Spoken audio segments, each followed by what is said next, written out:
Hi guys, మేమైతే డీమార్ట్లో 4 బాదం మిల్క్లు అయితే తీసుకున్నాము. కానీ అందులో ఒకటైతే పాడైపోయింది. మిగతా 3 అయితే బాగానే ఉన్నాయి. అందులో ఒకటైతే పాడైపోయింది. చూడండి, మీకు ఇప్పుడు చూపిస్తాను. అందులో కూడా తెలుస్తుంది.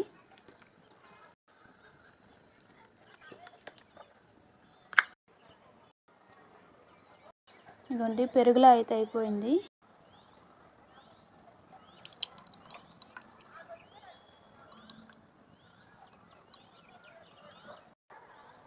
చూసారు కదా.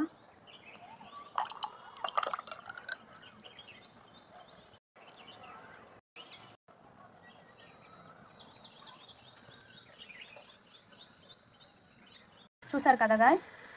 సో ఎవరైనా డీమార్ట్కి వెళ్ళేటప్పుడు ఏదైనా చూసి తీసుకోండి. మాలా కొందరు గాబరపడి అయితే తీసుకోవద్దు, తర్వాత మనకే నష్టం. నా వీడియో మీకు నచ్చినట్లయితే లైక్ చేయండి. Bye friends. మీ ఫ్రెండ్స్ కూడా షేర్ చేయండి.